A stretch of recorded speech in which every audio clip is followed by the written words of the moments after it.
right. Good afternoon, everybody. Thank you all for joining us and a warm welcome to this session. And thank you, Grace, for inviting me to be part of this important event, although I'm not sure whether you're here. I couldn't see all the faces. My name is Guowei Jian. I'm a professor in the School of Communication, Levine College of Public Affairs and Education at Cleveland State University. And my role today is to facilitate this session. And we're going to hear two excellent projects by our action researchers, best teachers of the year, with their distinguished faculty partners, followed by my colleague, Dr. Ann Galata, an expert in action research, to share her responses to these projects. So I would suggest, we hold our questions until the presentations by the researchers and respondent are complete.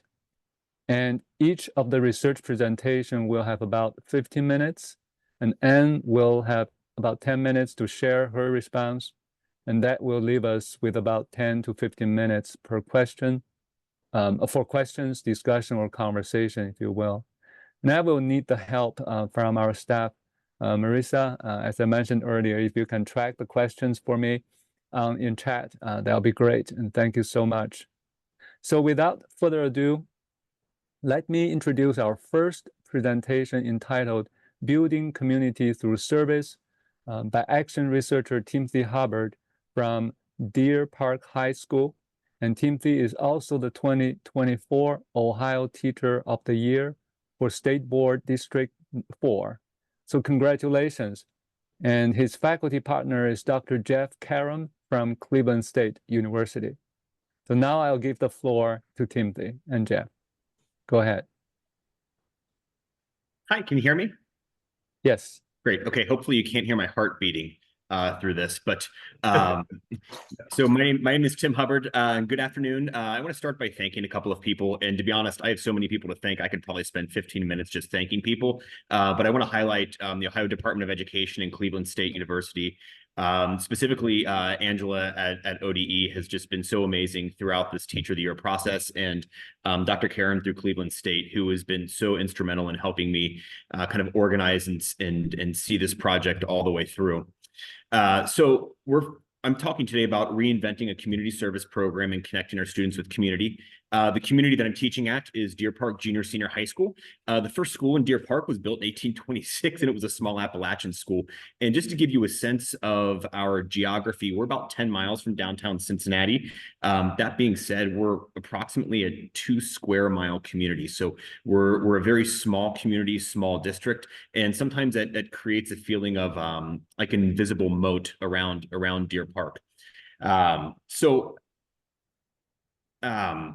Dr. Karam had a chance to visit Deer Park back in October of 23, and he came in on the back end of our Senior Serve experience, which is a volunteer event where we take all seniors and over a course of 3 days, we volunteer in the greater Cincinnati area, different not-for-profit communities. And he was really instrumental in observing that process and helping me formulate a couple of questions here. And really what I wanted to look at was kind of three-tiered. How do we rebuild our volunteer program? How do we structure it to encourage more participation? And through that participation, can we connect our students with the community at large and help deepen their empathy with one another? So before I get too much further into it, I'm actually going to turn things over to Dr. Karam to talk a little bit. So I'm, true to university faculty, I focus on helping provide some research grounding for what we're doing. And one of the things that I think, particularly coming out of the pandemic, we've noticed acutely is the need for a return to place and community-based education. And Tim's program already was working in this direction. I think we'll work to intensify it.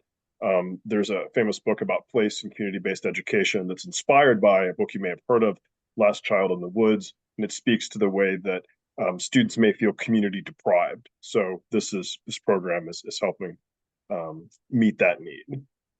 Do the next slide. And I think, in keeping with Cleveland State, we're civically engaged university, so I was very excited to work with Tim on this project. being engaged in the community involves the opportunity both to connect to fellow citizens, but also to have the skills that we learn in the classroom and teach in the classroom and the values in the classroom be connected to the world outside of it. So I think helping students understand their connection from the school to the community, the ability to create change, I think is genuinely empowering. And that was one of the most beautiful things to see about Tim's program. Okay, so historically speaking, we've had a really successful community service program here at Deer Park, and I would say that roughly 80 to 90% of our students have participated in it prior to leaving high school, whether that's long-term participation or at least one volunteer event. But as Dr. Karam noted, I mean, 2020, 2021 was a massive disruption to that experience, as well as our community service program. And I hate to harp on that too much because it feels a little bit like Beetlejuice and you keep saying it, you're worried it's going to come back. But we saw a tremendous drop off in participation and engagement there. And even students who were active participants in the program were having a really difficult time really fully engaging in the topics, and they oftentimes lacked the language, the shared experiences to kind of process what they were going through when we were at our volunteer events. And this is really where Dr. Karam, I think, stepped in. And I'm going to keep coming back to this idea of having a textual foundation for a volunteer experience. And he came in and he said, begin with the text. And before you get out somewhere, before you go volunteer, before you jump into your experience, have a shared text together. And so I spent a lot of time processing, what that text might look like. I thought about a collection of poems, an essay, a short story we might read. And what I finally settled on was the idea that we would lean into some more of our community resources. And so I took a group of students out to the Holocaust and Humanities Center, and we used our experience there, which I'm going to talk about a little more later, in a little while, to be our textual foundation. But I'm actually going to have our students, by way of recorded interview, talk a little bit about the project design, and then I'll round out what they have to say. We did 2 different experiences. One happened to be with the Holocaust and Humanities Center, and the other happened to be with Our Daily Bread. Both experiences were very, I feel, eye-opening for a lot of people who did it. It was good to see the difference in how people live and how different actions affect. Yeah, I really like what I noticed from all of these experiences that they're very people focused and focused on the experiences that people have. And the Holocaust and Humanities Center, they highlight Holocaust survivors in Cincinnati. And so it's a very personal thing because it is so close to us. And then also then going to people who are in Cincinnati in our community or David Bridge who are struggling to be able to serve them. I think it's really impactful. Something we learned at the Holocaust Center was some of our strengths and how it affects our day-to-day lives. And that really helps with our daily bread experience as well, because I learned that my top trait is love. So it really helps me feel the connection to people, because I was able to feel love between them, even though I had no idea it worked. Okay, so as they talked about, and hopefully the audio was functional enough there. There was really, for our students, 2 stages to this project. We spent day 1 at the Holocaust and Humanities Center engaged in a strengths-based workshop. I think when we talk about this idea of lack of community identity, it's not really a student crisis, it's a community crisis, right? But I work with students, so this is where I have a chance to make the most impact. So we focused instead not on what is wrong, but what is right with all of us, what we're doing well, what do we bring to the table in any interaction or any relationship. And then the second part of the experience for students was to volunteer at Our Daily Bread, which is a social services agency / soup kitchen in the Over the Rhine neighborhood of Cincinnati.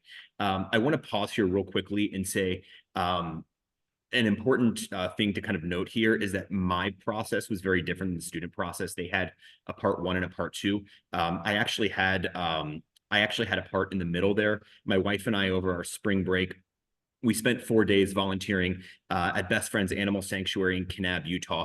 It was immersive, days-long volunteer experience. And I'll talk a little bit more about that later and its importance in helping me shape and re-see our own volunteer program here. We did. So the process began at Union Terminal, and I love these two contrasting photos because we get a view from the east of Cincinnati into the west. If our Union Terminal looks familiar, then I'm guessing you're a DC Comics fan. And the photo in the bottom left-hand corner is from the steps of Union Terminal looking out over the city.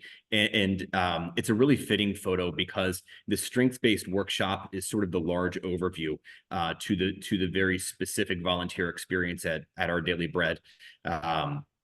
And I want to get to some student reflection on that experience. But in terms of how we assessed this process, it's very much qualitative. I'm listening to student feedback. We're having conversations with one another. We have a brief video interview that I've spliced throughout this. And again, I can't overstate the importance of this enough. The strengths-based workshop is our text. It's the thing we keep going back to throughout the volunteer process, and it gives us the language to talk about our volunteer experience. And that is something that had been lacking in some of our service experiences prior to this research. So part two for me, though the students weren't engaged with this, was spending some time at Best Friends Animal Sanctuary. For those of you who aren't familiar with it, it is the world's largest no-kill animal shelter. It is in remote Kanab, Utah. Kanab is a very, very small town. I think they got their second stoplight a year ago. It was a big deal from what I understand. And I had a chance to meet with not only their volunteer coordinator at Best Friends, but also her name is Pat Guerrero, but also Gabriel DePire, who is one of the Sanctuary co-founders. The Sanctuary was founded, I believe, in 1984 or 1986. And one of the reasons that I ended up, at Kanab is it was important for me to re-immerse myself as a volunteer as well, to help me see things from my students' point of view when they're jumping into a volunteer experience. We had lunch with Pat and Gabriel, and two things really emerged from that conversation. And one is the word kindness. That kindness is at the heart of everything that happens at Best Friends, and every decision they make at Best Friends, it's kindness, a better world through kindness to animals. And so as I got to thinking about that, it's really kindness is their text, right? How do they build kindness into every facet of their organization? And the second piece there is that there's no singular structural approach. They provide as many opportunities for people to volunteer or be a part of their organization as possible, whether you want to approach it from a philanthropic perspective and make donations. They also have local outreach programs in cities across the United States. And then within the sanctuary itself, you can work in different areas. You can work with horses, pigs, dogs. They have a section with for rehabilitating raptors. And then you can foster or do like a night-long foster experience with an animal to help socialize them. So they're providing as many ways for people to be engaged throughout the day. And if we have time, I want to talk a little bit more about that experience. But really the important thing, I think, for today is to give you some more of the student input and feedback from this process. So one of the things that I asked in our interview was that what did our students carry over from between part one and part two? So the strengths-based workshop into their volunteer experience at Our Daily Bread. And I'm going to let them talk a little bit here. This is Kaylee Ray and Adrian. No matter what situation that you are in or other people are in, you can always do something to help fight for the best option. It's always a choice. But there's a choice to help others.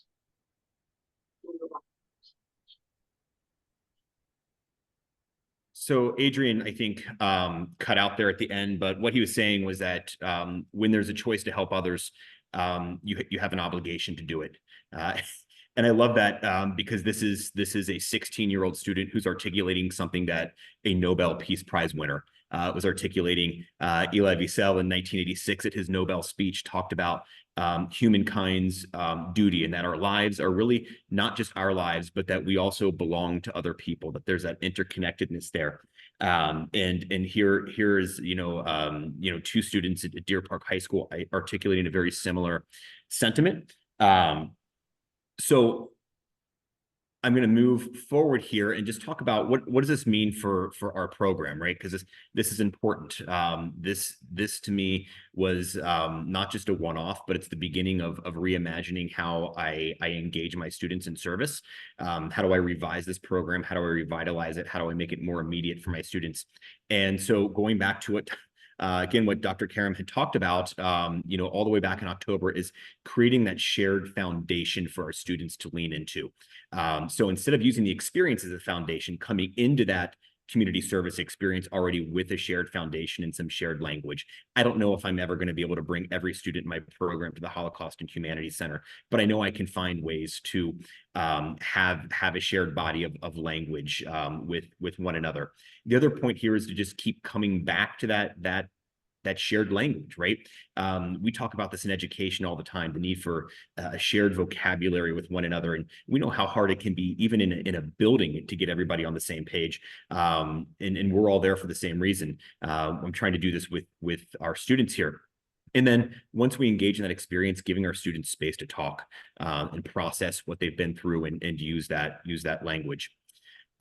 So finally, I asked them, what would be, if you were to tell somebody about this experience, what is it that you would communicate to them?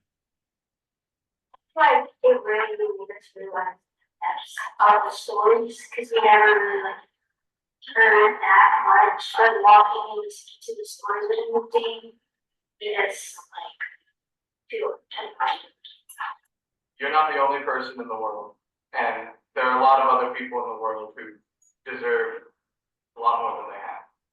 And it's been really great to help people. All right. I want to say I was really proud of my students in those interviews. Those are totally unscripted. We had 15 quiet minutes together with those 3 groups last Friday. They had no idea the questions that I was going to ask them. I wanted their kind of raw, unfiltered response to what they had been through. And you can hear them using some of the language from those the workshops early on in their interview. And I want to go back here just real quickly, look at the word art piece here. Words like story, help, people, life, choice, all those things came up in our strengths workshop, and there are ways that our students just leaned into this experience to process it and think about it, I think, in more depth than I had even initially anticipated. I'm not going to go through all of this, but there's tons of linked resources here on these slides. The one thing I do want to point out is the well-being of a child link actually has some information from Dr. Neil Mayerson, who was the person who kind of conceptualized the strength-based workshop, the word upstander, and leaning into, what are students and what people can bring to the table instead of focusing on the negatives, focusing on the positives. So that's a really, I think, functional link and a really helpful link there.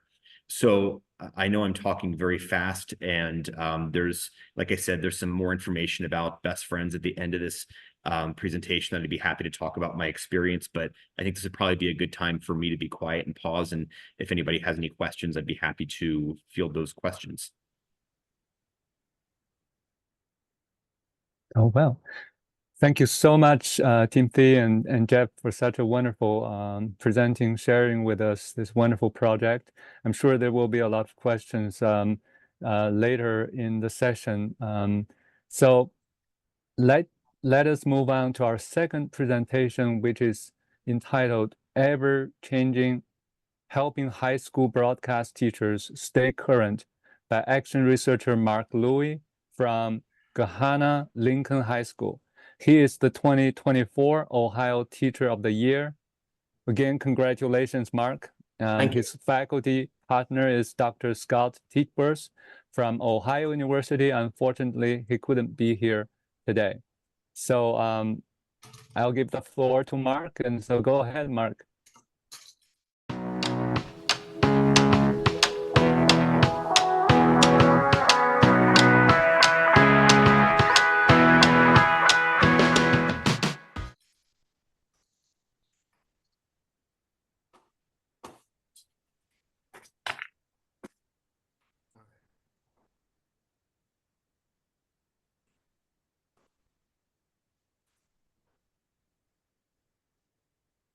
I'll share my screen here in a minute.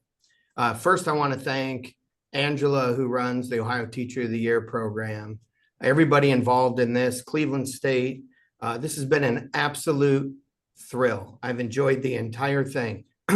Dr. Titsworth from Ohio University was my faculty partner who couldn't make this today. But this all started, this whole idea I had started with a conversation with him. What do you want to do for professional development? I told him, well, I want to learn some new editing software. And he said, okay, we could teach you that. What do you really want to do? And I told him what my dream was. And well, we made it come true. With the rise of the digital era and the influence of unsourced social media, there's never been a higher demand for skilled journalists. And while the need is rising, journalism staffs all over the country are shrinking. And according to a 2022 study from the American Journalist, about 6 in 10 journalists say that journalism is headed in the wrong direction. And more than 4 in 10 say that news staffs across the country are shrinking. So while there's a need for quality journalists, has never been greater than it is right now. And high schools are reacting as technology becomes less expensive, as instantaneous communication has taken over our lives, and cell phones and tablets and YouTube and social media. High schools across the country are trying to keep up, and they're adding broadcast programs at a record rate. In fact, the National Federation of State High School Broadcasting Programs alone has over 1,200 members. Everything is growing, but there's a problem. And the problem is there aren't enough informed educators, experienced journalism educators to meet that demand. So the demand far outweighs the supply.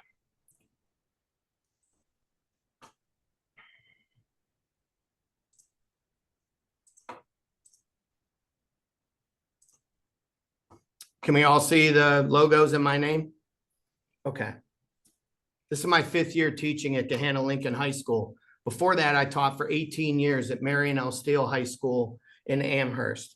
And every morning here at Gahanna Lincoln at 9:15, a bell rings and it signals the start of our 6-time National Student Emmy Award winning daily newscast, Lincoln Live.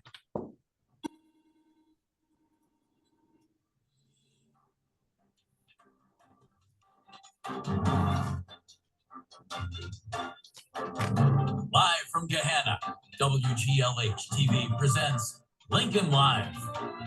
Now, Lincoln Live is a highly technical program that uses all the latest video editing software, animated graphics, cameras, microphones. We do podcasts. We have multiple social media accounts, and we've been very successful. I mean, the kids here have won 24 Regional Student Emmy Awards in the last 3 years, which triples any other program in the state of Ohio. But here's an issue. Every day, technology changes. Thus, I must change. And sometimes I feel that I'm the limit on the students. I can only take the class as far as my own professional development. And most of the technology in our studio, I'm self-taught. Now, I'm fortunate, though. I have a TV background. I worked professionally in TV for 12 years before I became a teacher. But not all broadcast journalism teachers have that luxury. They're teaching English, they're teaching math or a tech course, and all of a sudden their district says, we want to add a TV program, you're going to teach TV. And they reluctantly and sometimes resist to make that move, but they're kind of forced into it. So over the last year, I've had 9 school districts send superintendents, assistant superintendents, principals, teachers, students, curriculum directors, all to Gahanna. And they all have one question. How do you all do what you do? And I thought, if the demand is out there for teachers that don't have this background that I have, what can I do to help other teachers across the state and beyond? So when we set up this project, the first thing I wanted to do is improve my own professional development. I'm a constant learner. I already have 3 things on my agenda to learn this summer. I always have that fear that the kids are going to catch up and I have to stay ahead. I also wanted to help inexperienced teachers learn, those teachers that are forced into this. What can I do to help them feel more comfortable and give them ideas and maybe point them in the right direction? What can I do to help high school teachers align their curriculum so it lines up with what the colleges are looking for? And that's what Dr. Titsworth really helped me with. And what resource can I provide for experienced teachers like myself who have done this for a long time, but could use a little help or a little guidance? So here's what I did. I put together a resource for other broadcast journalism teachers, and I'll explain how we did this. First of all, I went to Ohio University, where I sat down for 30 minutes with the WOUB news director, Atish Budhya, and I also met with professors Andy Walla and Bill Clack, who teach freshman level broadcast classes. Dr. Titsworth let me speak and hear from the board of directors at the Scripps College of Communication. We had a great day in Athens. All right, that was stop number one.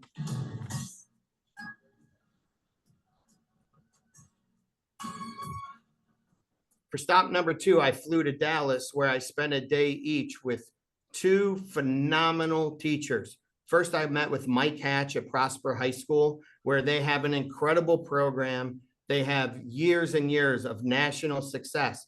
Mike's background is he used to work in radio.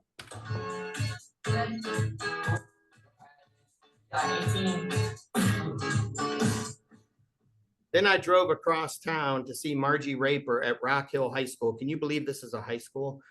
They have the nicest studio I have ever seen in a high school. And they have a video wall that I'm completely envious of. And Margie was a TV reporter before she became a teacher. Well, then the next day of the eclipse, and my flight was delayed a day because we were in the line of totality, I flew to Miami, where I went to Christopher Columbus High School, where Omar Delgado runs the top high school broadcast program in the United States. Their stuff just looks different. Their studio isn't anything really special, but the end product is. And then I took an Uber about 7 miles away to Gulliver Prep, which a brand new broadcast facility, 3 rooms, high tech, state-of-the-art stuff, opened 2 days before I got there. And Zach Garrett, their teacher, and I had a chance to sit down and go over his curriculum. So overall, I collected 3 hours and 2 minutes of interviews with these teachers and professors and advisors. I used an app off of AI, and I transcripted 131 pages of interviews. And it was just a mass amount of information. So then I thought, well, what in the world are you going to do with the information? How am I going to distribute this? How am I going to help other teachers, which is the goal of the entire project? So this is what I did. I created a series of Google Slides. The slides contain audio files that could be played about various topics, such as storytelling, news writing, use of social media, advice for inexperienced teachers, creating a TV station on a budget. How do you start one if you have no money? They're all organized by person, so somebody can select like an a la carte approach, and each clip that's on here ranges between 30 seconds and 2 minutes. And so I had an unbelievable time doing these interviews, and I learned a ton myself. My own professional development. I mean, seeing those 2 schools, especially in Dallas, I learned about a new video playback system that you can play multiple outputs, which will change the game for what we do here at Gahanna Lincoln. I had never heard of it, and I got to sit down and actually see it in action, talk to the students, get the technical specs, etc. The integration of Canva, you don't need these high-end graphics computers anymore. Canva will do some really great stuff for a high school broadcast. I mentioned the video wall that Margie has at Rock Hill High School. I took a camera and I went behind that wall and I took pictures of every spec and everything they have to see how in the world they did it. Because there's my hand, I'm going through and checking, that's fake brick. We're building a new high school here in Gahanna. And so I want to see how they do their sets so I can make ours better when ours opens in 2 years. How are they using social media? But most of all, the biggest benefit I got so far is I networked. I networked with people that are at the top of their profession. And I'm the only one in our district that teaches what I teach. And so I feel like sometimes, you know, I'm kind of the big fish in a small pond. There's no one in my district I can collaborate with. So for you to give me the opportunity to grow was a life-changing, career-changing experience for me. And I will always appreciate that. I'm going to escape out of this window and I'm going to go to a different one. I'm going to go to my Google Slides and show you a little bit about what we did.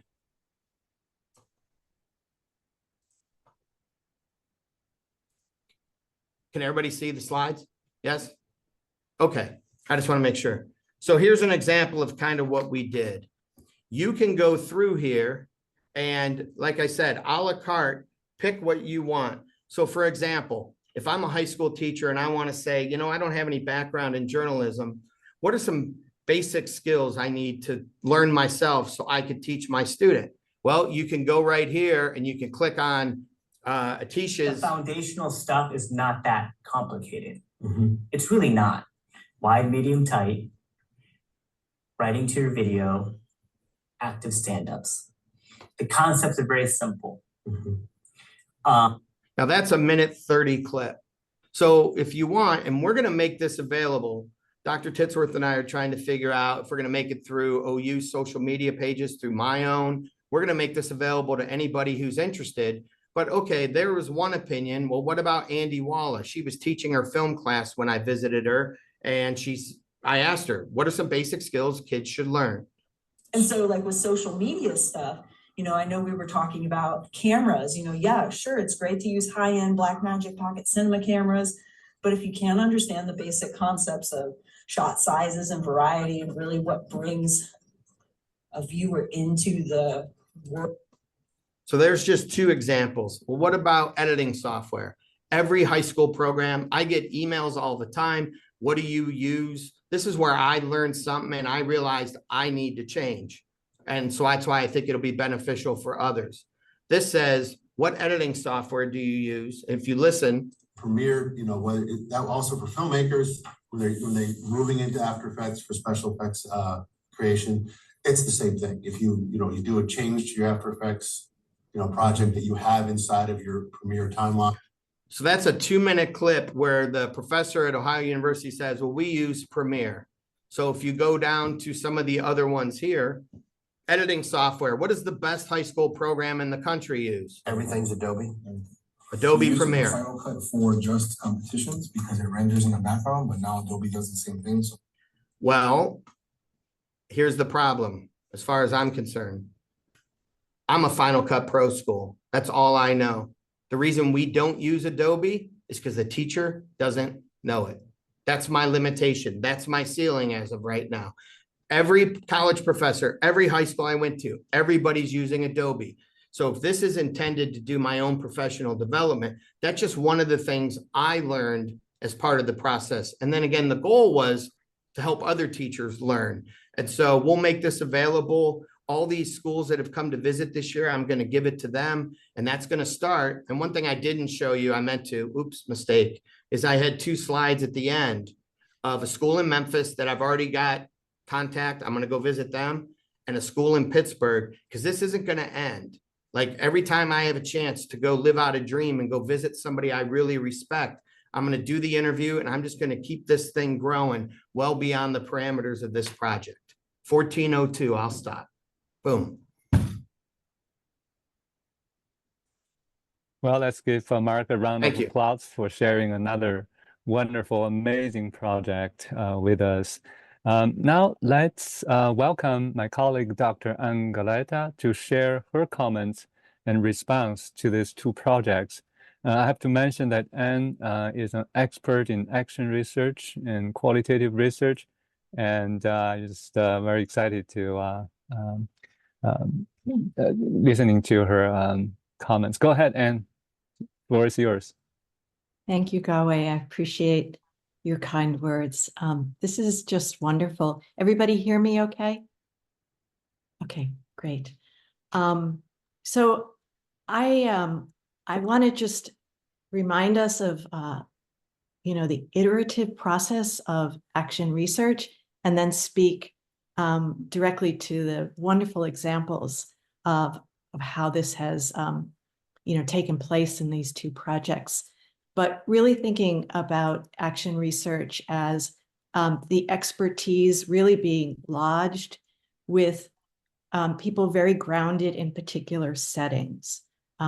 So action research in some ways profoundly undercuts the traditional idea of research and the ownership that the academy has long held in terms of the use of research.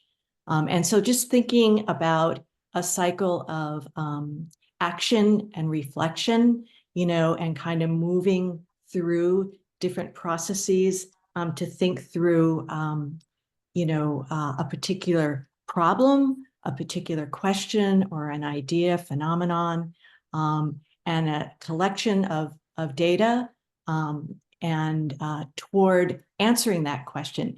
But that iterative process is often a loop, right? So if you listen to the stories that are being told in these two wonderful projects, it's often kind of a looping of answering one question that leads to another question, and always with the intent of producing change. So just thinking about, the two projects. So for Tim, there was a real question and an interest in making service opportunities available to young people, to create empathy, right? To build community, especially coming out of COVID. And then, for Mark, just a recognition of the power of broadcasting and, a powerful idea that this could be an opportunity for high school students, but there was an absence of information and resources. So just identifying that there's something that needs to be done. And then it was interesting, Tim said the importance of a text, coming out of Jeff Karam's Start with the Text, right? And so often action research projects have a frame of some sort. They may be guided by a particular theory or a particular philosophy, right? And so we have this idea with Tim, strength-based orientation, right? That this is going to be shaped in a way that assets and strengths are going to be identified, which is really an interesting strategy, because some research projects end up looking at a problem and the end result is to produce some kind of deficit statement about a particular community or a particular issue. But here the orientation was really, how can we think about ourselves as actors, right? And as producing change, and how is that going to inform our own relationship with others? And then the other thing about action research, it's very often very grounded in a locale, very site-based, very place-based, often connected to a community or particular communities. So Tim's students are at Daily Bread, right? And that this is the location of where some of this is happening. And for Mark, just the visiting of these different sites across the country that specialize and carry this knowledge that Mark wants to bring back and share with individuals in Ohio. You also see the use of particular methods, research methods. So both used interviews to understand what was happening in the project, to inform the project further, right? So the students are talking about their experiences, and Tim is talking about the need to revise and revitalize, right? So how are you going to do that? You need to understand what those students' experiences are. And there's a tremendous voice factor here, in the sense that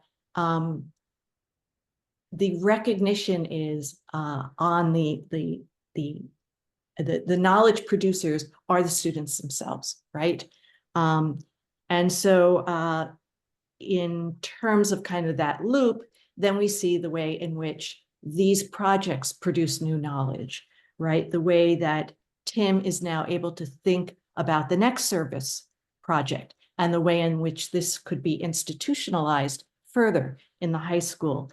And then with Mark, the tremendous resources that are now available, that are packaged a certain way and made available to teachers, to students. I'm really struck by a couple of things about this project. The way in which it is rooted in a sense of participatory, the importance of participation, the importance of agency, and the importance of producing new knowledge and building on that.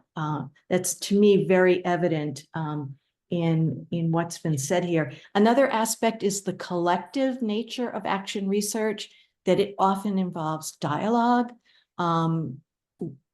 between and among groups of people, and that part of action research is not only the product, but it's the process. That something is happening to people in the process of going through that research. The idea of action research is really radical in the sense that it really does recognize knowledge production outside of the academy, and sometimes knowledge production that can be very unsettling. We're talking about young people choosing, to think about how they might serve their community differently, right? We're talking about young people producing news, right? And that news is coming from their community. And particularly at this time, it's so important that what we're inviting these action research projects in is authentic, that it is really the voice and the agency of those closest to the idea, the problem, the community. And so much of that is beautifully evident in these projects. I think I'm just totally inspired.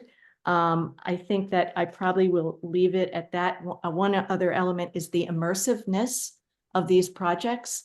Again, that's kind of related to the way in which this is often grounded in a site, grounded in a community. Thank you so much. Really wonderful. Well, thank you, Anne, so much for enlightening us with your insightful comments regarding action research. I really appreciate. Now, we do have about 15 minutes for questions, conversation, and I noticed there was a question earlier during Timothy's presentation. Marissa, would you mind sharing what that question is? Thank you. Yes, Thomas Stewart asked, how many students were involved? What training and preparation did they receive? How much time did you devote to planning and implementation? Yeah, so the initial project design had about 15 to 25 students. What I'm about to say won't sound strange or be a surprise to anybody who works in public education, but standardized testing interfered with participation. The volunteer experience was meant to take place in April. That's our testing window. We have a 3-week testing window, and simply put, I was not allowed to take students out of the building who were engaged in standardized testing throughout that 3-week period. So it severely limited my participation pool. In terms of time devoted to planning and implementation, if I'm being honest, most of it was time that Jeff and I spent kind of conceptualizing it, and then just sort of the logistics of reaching out to people and getting people on the same page in terms of dates and things like that. I also just want to add, and I'm very sorry, I have 90 seniors outside my door waiting to start senior awards, and I have to be their organizer. So I am going to step away. I'm putting my email address in the chat thread. I love to talk about this. I would be happy to talk about it on the phone. I'd be happy to send more info to people, but I do have to go do my other duty there. Thank you, Timothy. Really appreciate it. Let's Thank give you. him a round of applause. Thank you. Okay. Any other questions for our presenters or discussants? Well, I do have a question for, I guess, for Mark and Jeff. That is, what's your advice for teachers who are interested in doing a project like this going forward, based on your experience? I know Jeff has been doing this for 4 years. Would you like to comment on that? Sure. I mean, my advice is going to be more, I'll first take it from the faculty angle. I think, I mean, anybody who participates in this, I think knows that this is about getting outside of the alleged ivory tower at Cleveland State. It's more of like a, decaying cement tower, but still, I think go on site, go to the school. Every year I've been doing this for the past 3 years since the pandemic. Going on site, meeting the students, seeing where they are in their community is just really important. And I think Mark hit on this as well. In those conversations, I think with partner teachers, you should really figure out like what's the dream, right? Not what lines up with the scholarship, not what will be a good presentation, but because I think you'll find that with the flexibility in this program, you can make a lot of things happen. So just aim high and get out of your university space. Mhm. Yeah, I would say along those same lines, just find something that's exciting for you. This is a unique opportunity.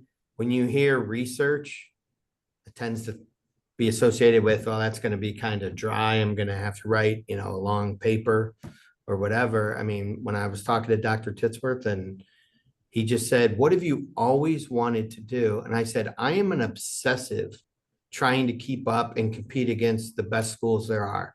I said, I just want to go learn. Like, my PD days don't apply to me necessarily unless it's, school, classroom management type things, but the actual, I don't have a department. And so the idea, and I really appreciate these other schools allowing the fox into the hen house a little bit, because we compete against each other in a lot of competitions. They gave me everything. They gave me access. They said, take many pictures, talk to the kids. You want to know anything that we do? They had their templates, their documents. I shared stuff. They shared stuff. Like, I got to meet people that I've admired for 15 years and put a face to it and build that. And it's all because of this. It's something I've always wanted to do. And it's a game changer for me. Like, I came back from my trip to Miami. Well, I went to Dallas, Miami. I used my spring break, so I only missed one instructional day. And when I came back, I told my students, you might not like this because I have 100 ideas that are going to make us better. And there's some changes coming. And so I can't wait till summer starts so I could just dive back in, but it was awesome. Thank you. Thank you. Any other questions from our audience?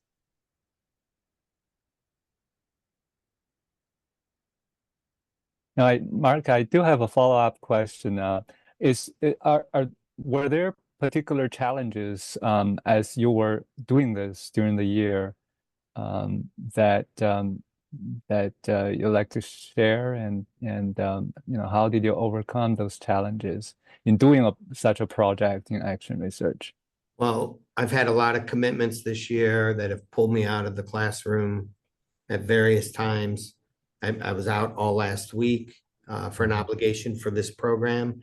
And the biggest thing was trying to get the schedules.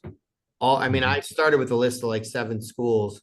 These were the ones I really wanted to go to though. But when's their spring break? When are their testing weeks? Our school, we do daily news. But what I found is the guys that I went to visit, they only do 1 show a week, which I thought, well, that's not really fair. Like, we're doing 44 minutes a week. So I had to be at one school on a Friday. The other school had to be a Monday. So then I set up the weekend so we would meet on Saturday and Sunday and made 1 trip to Dallas. And then the 2 schools in Miami, I did it in 1 day. And I was able to fly back to save on hotel expenses. So I was able to consolidate as much as I could. But for me, the biggest challenge was figuring out, my Google Calendar had a bunch of schools mapped out. I'm so glad it worked out where I was able to do 4 of them basically in 5 days. It's still come in under budget and have my eyes on Memphis, but now the school year is over. There's a teacher down there who has more of an urban school. Like when I walked into Prosper High School, they have a $48 million football stadium. Like, and so they have some advantages that we'll never have here in Gahanna. And so I'm really interested in going to Memphis because I could see from their shows and their students and the diversity, they are exactly like my school. And he's run that program for 25 years down there. I can't wait to get down there and learn, you know, so might drive that this summer.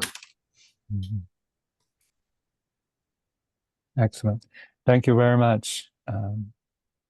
Any questions from the floor?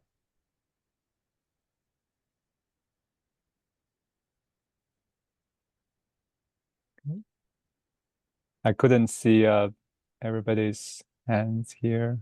Hope I don't miss anyone. Question. Judy, you don't have a question for me? As well as I know you, we just texted yesterday. You don't have a question? I just can't believe you made all those places the way you worked out your calendar, but it doesn't surprise me. Okay. Surprise me. So it's been, I will say, he has represented all of us, group of teachers, so well, and just it's been amazing. It's this whole group, the whole group. I've learned so much from them, and we all teach different topics, which is unique. So I learned something from your presentation, even though I don't teach broadcasting. So thanks. That's what I wanted, Judy. Thank you. Well, I guess I do have another question for Jeff and Mark in terms of, you know, this project providing resources and supporting your research. Are there things you think that, you know, as organizers, are there things we can do more to support your research, you know, for other teachers in the future doing projects like yours? Any thoughts on that? You can circulate suggested questions to the audience so they'll ask more. Sorry. How's that? No, I think this program is mature. It's been going for 11 years. I think it's very well supported. I think it would be valuable potentially to have a few more opportunities before the end of the year to kind of see what other people are doing, because, you know, in a way, it's really good pairing for Tim and Mark, because these are both sort of professional development, rejuvenations, lifelong learning experiences to then translate into, you know, practice in their schools. So my guess is that there's other places out there where there's kind of parallel work where checking in along the way might be a good way to kind of touch base. But I think that's a low cost solution. Those are good. And I would suggest making this video this year available to those next year, because I know we have a group text with the teacher of the year cohort, and everybody's been freaking out about, they're scared that they won't get in the breakout session and the technology and what's the logistics of it, and as many emails, as much communication that we've exchanged. There was a lot of nervousness even going on an hour ago in our group text. And so just to see that how relaxed this is and how smooth it is and how many people are going to be watching us would just be a stress reliever, I would think, in the future. And I can't wait to see everybody else's. Thank you, Mark. Anne? Yeah, I think there's room for a policy link here and an advocacy link at the state level. I mean, there are some very serious findings coming out of this work, and thinking about how this could be applied to testifying for particular programs or particular opportunities, or maybe questioning existing you know, practices. There's just so much potential for informing elected officials at the state level. Well, thank you so much, Anne. I'll take that as our final remark, and we have still 2 minutes you can take for a break. And let's give our presenters, our faculty, partners, another round of applause. Thank you, and congratulations to your outstanding work. Thank you. I'll see you in other sessions. Enjoy.